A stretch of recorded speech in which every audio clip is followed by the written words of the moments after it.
사도신경으로 우리의 신앙을 고백하겠습니다. 전능하사 천지를 만드신 하나님 아버지를 내가 믿사오며 그의 아들 우리 주 예수 그리스도를 믿사오니 이는 성령으로 잉태하사 동정녀 마리아에게 나시고 본디오 빌라도에게 고난을 받으사 십자가에 못 박혀 죽으시고 장사한 지 사흘 만에 죽은 자 가운데서 다시 살아나시며 하늘에 오르사 전능하신 하나님 우편에 앉아 계시다. 저리로서 산 자와 죽은 자를 심판하러 오시니라. 성령을 믿사오며 거룩한 공예와 성도가 서로 교통하는 것과 죄를 사해 주시는 것과 몸이 다시 사는 것과 영원히 사는 것을 믿사옵나이다. 아멘.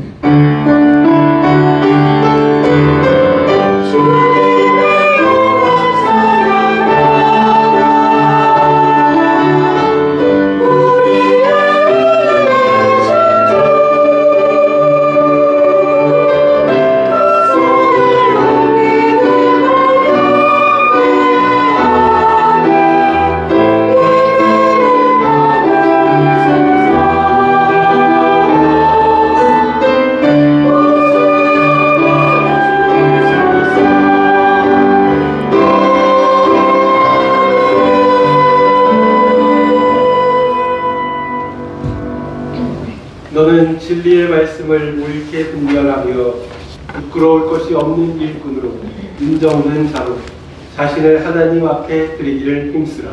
아멘. 하나님 아버지, 오늘도 저희가 성스러운 주의 날을 맞이하여 주님 앞에 모였습니다. 하나님, 저희가 이곳에 모인 이유는 주께서 주님을 찬양하고 경배하라 부르셨사오니 저희가 오직 온 마음과 정성을 다하여서 주님을 예배하는 데에 집중하게 하여 주시고 아멘. 주님께 드리는 이 마음으로 하나님 기뻐 받으시는 예배 되게 하여 주시옵소서. 아멘. 이 모든 과정을 주께서 함께 하시며 주관하여 주실 것 믿습니다. 아멘. 말씀에도 힘을 주실 것 믿습니다. 아멘. 저희의 이 예배를 받아 주시옵소서. 아멘. 주 예수 그리스도 이름으로 기도드립니다. 아멘.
혹시 자원 찬양 또 없을까요?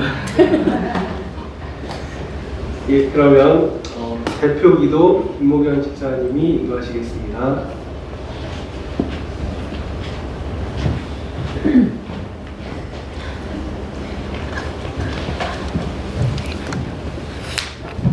기도하시겠습니다. 하나님 아버지, 우리의 마음을 아시고 항상 주님 곁으로 나올 수 있게 이끌어 주시는 주님 은혜에 감사합니다. 아멘.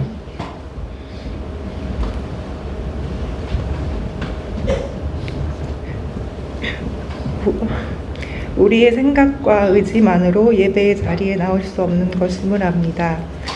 매 순간 우리를 가까이 살피시며 도우시는 주님의 은혜와 긍휼을 의지하여 예배드리게 하시니 감사합니다. 아멘. 우리 모두의 간구와 감사 하나님 아버지를 향한 마음을 고하게 하시고 받아주옵소서. 아멘.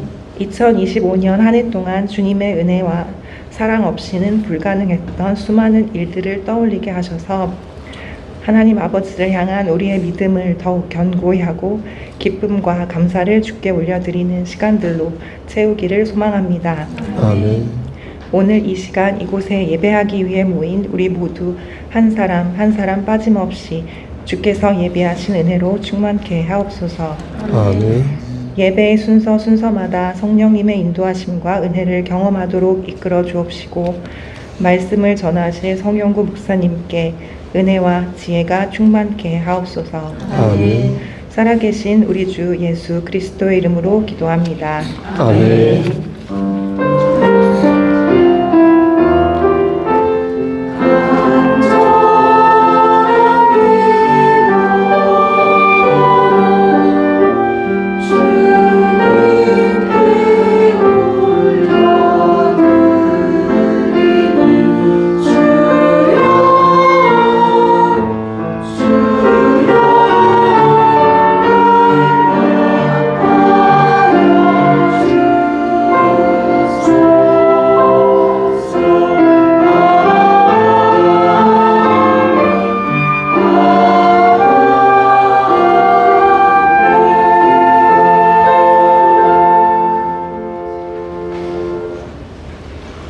찬송가 90장 부르면서 준비한 예물 드리겠습니다. 하나님 말씀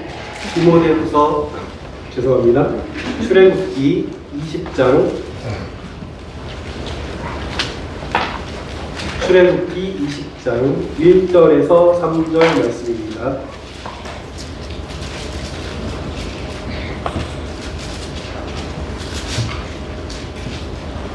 출애굽기 20장 1절에서 3절 짧기 때문에 제가 봉독하겠습니다. 출애굽기 20장 1절에서 3절 말씀입니다. 하나님이 이 모든 말씀으로 말씀하여 이르시되 나는 너를 애굽 땅 종되었던 집에서 인도하여 낸 네 하나님 여호와니라. 너는 나 외에는 다른 신들을 내게 두지 말라. 아멘. 이 시간 하기오스 성가대 찬양 읽겠습니다.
목사님께서 너를 위해서 그러지 마라 라는 제목으로 말씀 전하시겠습니다. 하나님, 이 시간 간절히 바라옵고라는 것은 오늘 자원 찬송을 한 우리 박지원 집사님과 양한나 집사님에게 함께 하시사 영육의 강건함을 지켜주시고 하나님께서 주신 가장 아름다운 악기인 음성으로 하나님의 성호를 찬양하여 싸우니 그 마음 변치 않고 죽을 때까지 하나님을 찬양하는 귀한 두 딸 되게 역사하여 주시옵소서. 하나님, 이 시간 하나님 말씀을 대언하고자 합니다. 부족하지만 잘 전할 수 있도록 도와주시옵소서. 예수님의 이름으로 기도드렸습니다. 아멘. 문제를 해결하기 위해서는 여러 가지 방법이 있겠지만 그 중에 하나가 대화가 있겠습니다. 대화? 그 사람과 결이 맞지 않아도 어떻습니까? 대화를 하면 조율이 가능해져서 극단적인 선택을 피할 수 있지 않겠습니까? 피할 수 있습니다. 하루에 12번씩 싸우는 사람이어도 말이 통하면, 대화를 하게 되면 오히려 서로의 다른 부분을 인정하면서 이전보다 나은 관계를 맺을 수 있는 것입니다. 그래서 대화가 필요합니다. 대화가 필요합니다. 대화를 하고 나면 어떻습니까? 성찰의 시간을 갖게 되는데 어떻게 보면 성찰의 시간을 갖기 위해서 대화를 하는 것인지도 모르겠습니다. 자신을 돌아보지 않으면 대화의 성과가 없는 것이니 대화는 반드시 자기 자신을 돌아보는 데까지 나아가야 되겠습니다. 자신을 돌아보는 일 있지 않습니까? 이 일을 성경에서는 다음과 같이 표현합니다. 마태복음 16장 24절에서 누구든지 나를 따라오려거든 자기를 부인하고 자기 십자가를 지고 나를 따를 것입니다. 이 말씀이 되겠습니다. 즉 성경에서 말씀하는 자기 성찰은 무조건 어떻게 되겠습니까? 나를 부인해야 된다는, 자기를 부인해야 된다는 것입니다. 자기를 부인하지 않으면 안 된다는 것입니다. 그리고 이어서 자기 십자가를 반드시 져야 할 것이고 다음으로 십자가를 졌으면 어떻게 합니까? 주님께로 나아가야 한다는 것입니다. 이렇게 3단 과정이 있으니 한 번 더 말씀드리면 첫 번째 뭐라고요? 자기를 부인해라. 두 번째 뭐라고요? 십자가를 져. 세 번째 뭐라고? 그렇죠. 주님께로 나아가는 것입니다. 이게 바로 그리스도인이 취해야 할 자기 성찰의 모습인 것입니다. 그럼 나를 부인한다는 말은 무슨 뜻이겠습니까? 나를 부인한다는 것은 여러분 보십시오. 내 안에 들어있는 괴물을 보고 하나님 앞에 내가 바싹 엎드려서 자복하여 빈다는 것입니다. 회개하는 것도 나를 부인하는 것이니 이때까지는 어땠어요? 내 삶의 주인을 나의 욕망, 괴물, 욕망 같은 괴물, 이 욕망에 두었으나 그런데 나를 부인하게 되면 어때요? 내 삶의 주인을 다시 하나님으로 두게 된다는 것입니다. 하나님의 이름을 높이기 위해 내 삶의 우선순위를 재조정한다는 것이고 하나님의 영광을 위해 내가 추구해야 할, 내가 추구하고 내가 탐욕하는 그 세상의 것들이 있지 않습니까? 여러분 잘 아시잖아요. 그런 것들을 다 포기할 수는 없고 제 경험으로는 일정 부분, 여러분들은 좀 더 많으시겠죠? 일정 부분 포기한다는 것입니다. 이게 바로 나를 부인하는 것이다. 나를 부인하는 것이 나를 이렇게 버리는 쪽이라면 혹은 내려놓는 것이라면 나에게 할당된 십자가를 지고 가는 것은 무언가를 내게 보태는 쪽이 되겠죠. 그렇죠? 내게 보태는 쪽이 되겠죠. 만약 내 자신만 부인만 하고 십자가를 지지 않는다면 그런 사람은 꽤 얄미운 사람이라고 저는 생각을 합니다. 다른 적절한 표현이 생각나지 않아서 얄미운 사람이 될 확률이 높다. 연신 자기를 부인하면서 정작 자신이 해야 할 일을 하지 않는 거예요. 그런 사람은 아기처럼 막 보채기만 하는 것이죠. 성장하는 그리스도인으로 나아갈 확률이 별로 없습니다. 이런 경우에는 다반사로 열매를 맺지 못하는 경우가 많으니 이런 분들은 어떻습니까? 좀처럼 자기 자신을 희생하고 헌신하는 법이 없습니다. 힘들다고 계속 보채면서 정작 자신을 희생할, 헌신할 각오를 보이지 않으니 매일 그냥 답보 상태에 있는 것입니다. 그 자리에 계속 그 자리에 있는, 희생하시라, 헌신하시라. 그렇지 않으면 답보 상태에 머물 수밖에 없습니다. 그러므로 우리는 어떻게 해야 되겠습니까? 반드시 나에게 할당된 십자가를 져야 할 것이고, 그 무게감을 우리가 통렬하게 느낄 줄 알아야 한다는 것입니다.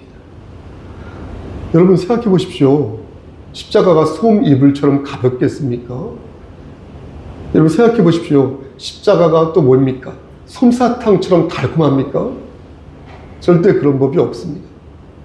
저쪽 골방에서 혼자 헌금을 막 세알할 때, 근데 아무도 나를 바라봐 주지 않을 것 같을 때, 그때 우리는 뭘 생각해야 돼요? 아무도 날 인정 안 하는 것 같아. 몰라주는 것 같아. 그럴 때 우리는 십자가의 무게를 생각해야 할 것이고, 아무도 없는 곳에서 막 묵묵히 예배당을 청소하며 쓸고 닦을 때, 우리는 그때 십자가의 고단함을 생각해야 할 것입니다. 십자가는 결코 가볍지도 않고 달콤하지도 않다는 것이에요. 누가 박수치면 인정해 주는 것도 솔직히 아니라는 겁니다.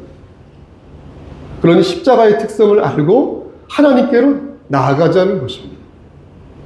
우리가 각자 지고 가야 할 십자가가 여러분 이곳에도 있지 않습니까?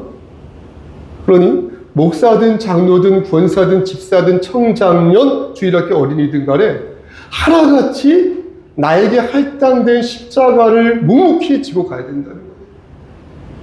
이게 바로 그리스도인이 가져야 할 올바른 삶의 자세라는 거예요.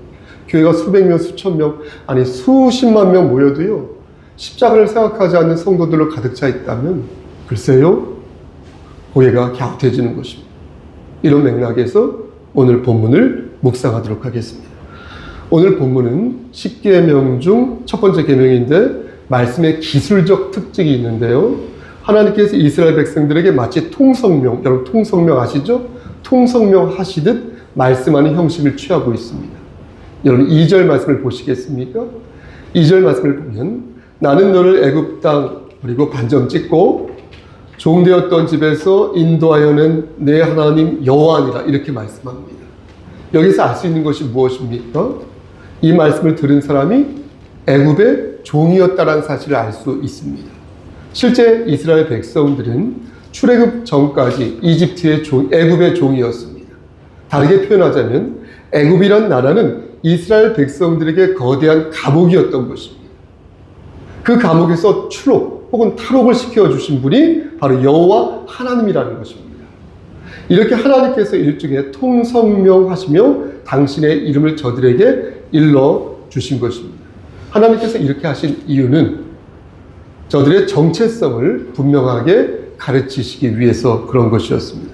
너네 어떤 사람이냐면, 야, 너 어떤 사람이냐면 내가 구원해 준 사람이다. 원래 너희들 있잖아, 애굽의 종들, 애굽의 노예들이었어. 그런데 내가 너희에게 자유를 주었어. 야, 그러면 너희는 나를 어떻게 대해야겠니? 이렇게 말씀하신 거예요. 그런 취지로 말씀하신 거예요. 지난 일들을 저들에게 상기시킨 것이, 그러니까 이 말씀은 하나님의 권위를 나타내신 말씀이라기보다 하나님의 사랑을 나타내신 말씀이다. 이렇게 이해하시는 것이 좋겠습니다. 여러분, 이분이 왜 중요한지 우리는 알아야겠습니다. 하나님과 우리와의 관계가 어떤 관계인지를 잘 생각해 보면 우리가 그리스도인으로서 어떻게 살아야 할지가 답이 나오는 것이에요. 우리가 어떻게 하늘의 기업을 받았고, 우리가 어떻게 십자가의 군사가 되었으며, 우리가 어떻게 마귀의 올무에서 벗어났는지 생각해 보면 하나님께서 우리에게 명령하시는 그 계명을 안 지킬 수가 없는 거예요. 무슨 깡으로 안 지킵니까? 안 지킬 수가 없는 거예요. 그중 하나의 계명이 무엇입니까? 너는 나 외에는 다른 신들을 내게 두지 말라. 이 명령은 우리가 받은 은혜를 생각할 때, 여러분 보십시오, 죽어도 지켜야 된다. 내 목에 칼이 들어와도 지켜야 된다. 죽어도 지켜야 될 계명이라는 거예요. 예? 다른 신들을 너에게 두지 마라. 이 말씀은 다른 신들을 너의 주머니에 넣지 말라는 뜻이 아니에요. 이 말씀의 의미는 소유의 의미가 아니라 이 말씀의 의미는 가치의 의미입니다. 가치. 그러니까 하나님 외에 다른 신들을 너에게 두지 말라는 말씀은 너를 위하여 그것들을 의지하지 말라는 거예요. 그러니까 너를 위하여 부처를 의지하지 말라는 거예요. 너를 위하여 마호메트를 의지하지 말라는 거예요. 너를 위하여 이만희와 한학자와 또 누가 있습니까? 장길자를 의지하지 말라는 거예요. 너를 위하여 온갖 신을 세우지 말라는 거예요.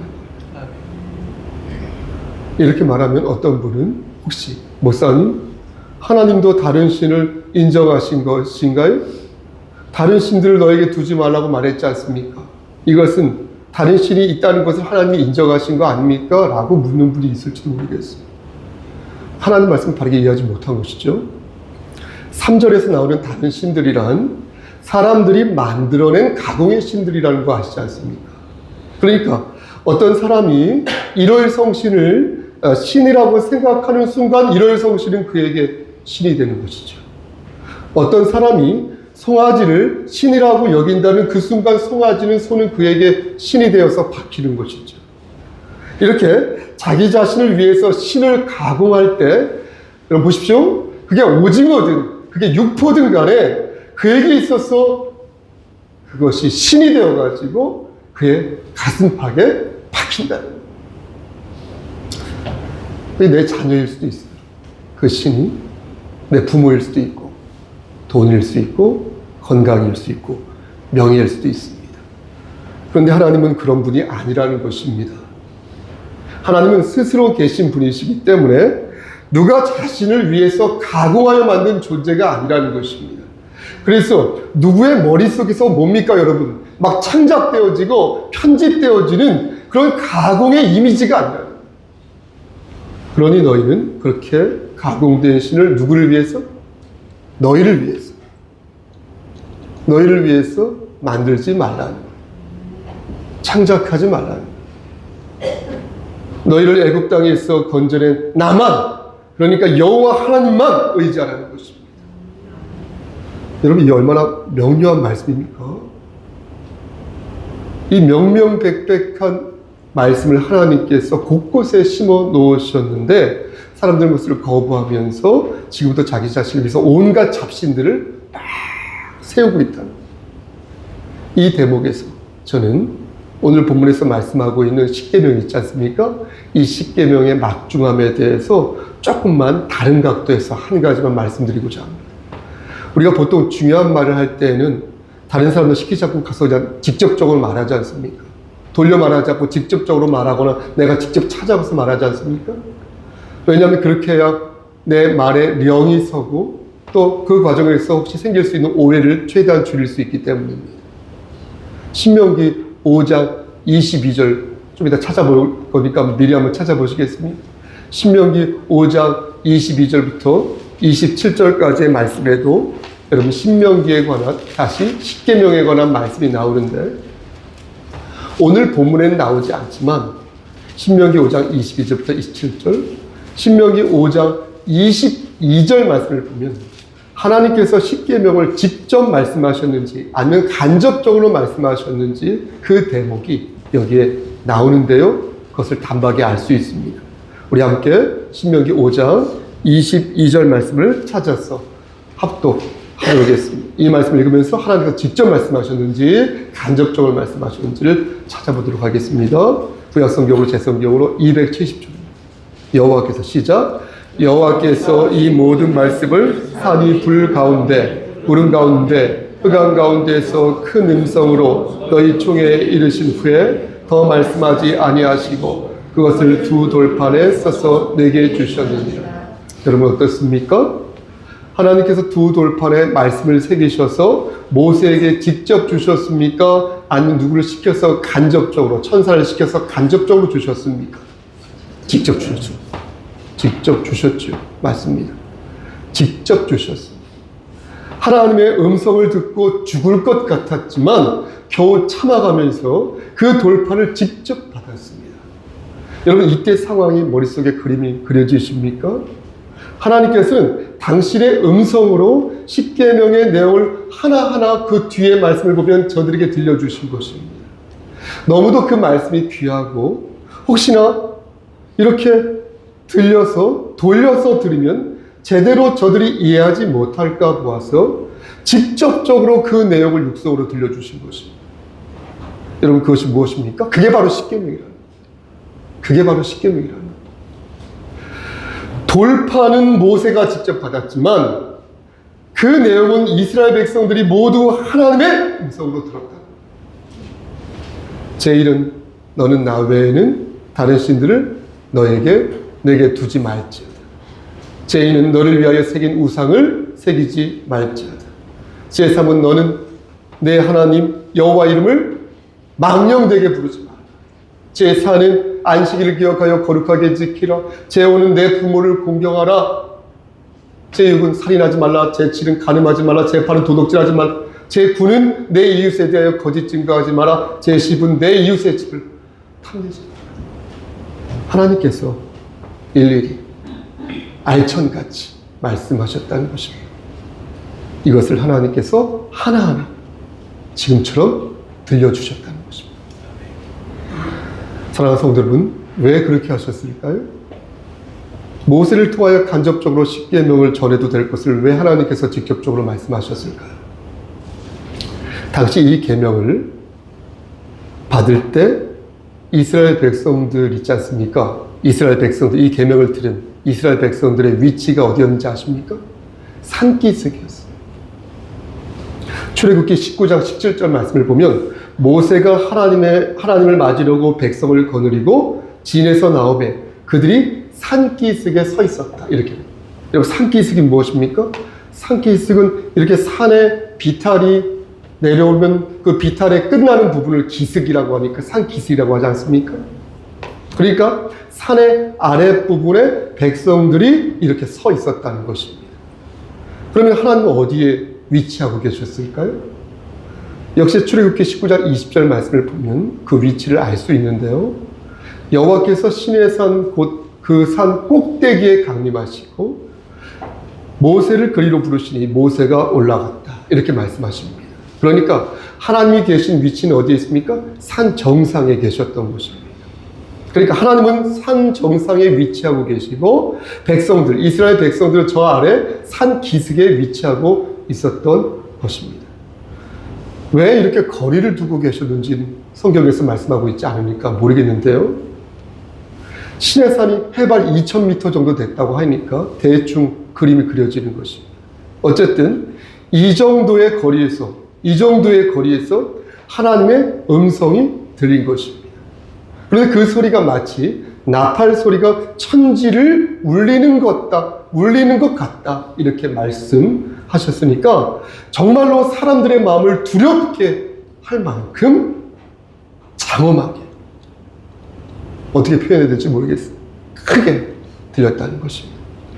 이렇게 산 꼭대기에서 마치 호령을 하시듯 큰 소리로 십계명들을 저들에게 알리셨으니 십계명은 그 어떤 말씀보다도 각별하다. 이렇게 말씀드릴 수 있겠습니다. 말씀 마칩니다. 그렇다면 하나님께서는 왜 오늘 본문을 성경으로 남겨놓으셨을까요? 다시 말씀드려서 하나님께서는 왜 십계명을 지킬 것을 우리에게 명령하셨을까요? 사랑하는 우리 송석교회 성도 여러분, 보십시오. 하나님께서는 문제를 해결하시기 위해 직접 저들을 찾아오셨습니다. 대화하시죠. 십계명을 하나하나 불러주시면서 하나님의 자녀로서 제발 좀 너희가 이렇게 좀 살았으면 좋겠다 라고 명령하셨습니다. 물론 그 모습이 우리가 일반적으로 생각하는 대화의 모습은 아니죠. 하지만 여러분 생각해 보십시오. 여러분들의 더러운 죄, 여기 서 있는 저의 더러운 죄, 우리의 더러운 죄를 생각하고요, 또 하나님의 완전하시며 영원하시며 무한하신 그 능력을 생각하면 우리를 찾아와 이렇게 일러주시는 것만으로도 우리는 감동할 수밖에 없다는 거예요. 더욱이 어떻습니까? 놀라지 마십시오. 하나님의 사랑은 여기에 그치지 아니하고 우리 주 예수 그리스도, 독생자 예수 그리스도를 하나님께서 이 땅에 보내주셨다는 거예요.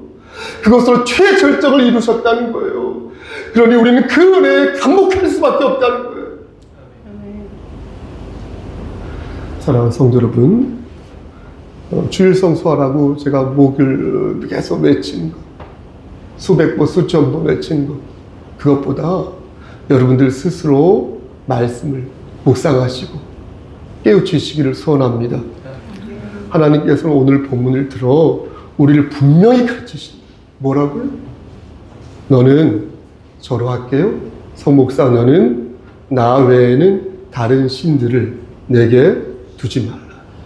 성목사, 너는 나 외에는 다른 욕망들을 너를 위해서 그 욕망을 신으로 만들지 말라. 그 어떤 교회와 그 어떤 그리스도인도 하나님 외에 다른 욕망을 신으로 두어서는 아니 될 것입니다. 만약 교회가 그렇게 하면, 그가 그렇게 하면 그는 하나님의 진노를 받게 될 것입니다. 그가 사람들에게 온갖 찬사를 받고 온갖 권력과 죄물로 세상을 쥐락펴락한다 할지라도, 그리고 오랫동안 건강하게 장수하며 산다 할지라도 하나님 외에 다른 욕망을 신으로 두는 자는 반드시 하나님의 진노를 받게 될 것입니다. 이 말씀을 꼭 기억하여서 우리 주 예수 그리스도 안에서 오직 여호와 하나님만을 의지하여 나아가신 여러분 되시길 바라겠습니다. 이 땅의 욕망에 눈이 멀지 마시고 하늘의 신령한 것을 사모하는 저와 여러분 되시기를, 이 말씀 붙잡고 한 주간 승리하신 여러분 되시기를 주님 이름 받들어 마지막으로 간절히 축원합니다. 아멘. 기도하십니다. 하나님, 부족하지만 좁은 입으로 하나님 말씀을 대언하였습니다. 나를 위하여서 나의 욕망을 신으로 받드는 어처구니 없는 잘못된 일을 범하지 아니하도록 도와주시옵소서. 오직 하나님만 섬기는 귀한 천국 백성들에게 역사하여 주시옵소서. 예수 그리스도 이름으로 감사하며 기도드렸사옵나이다. 아멘.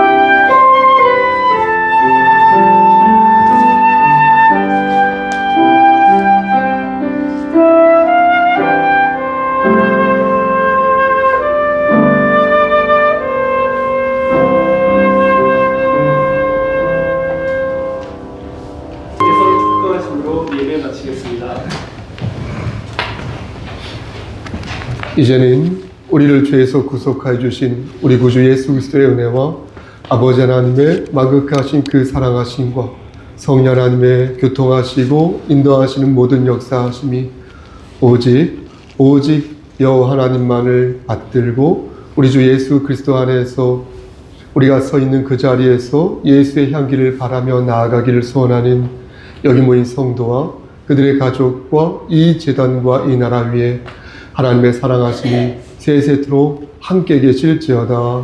아멘.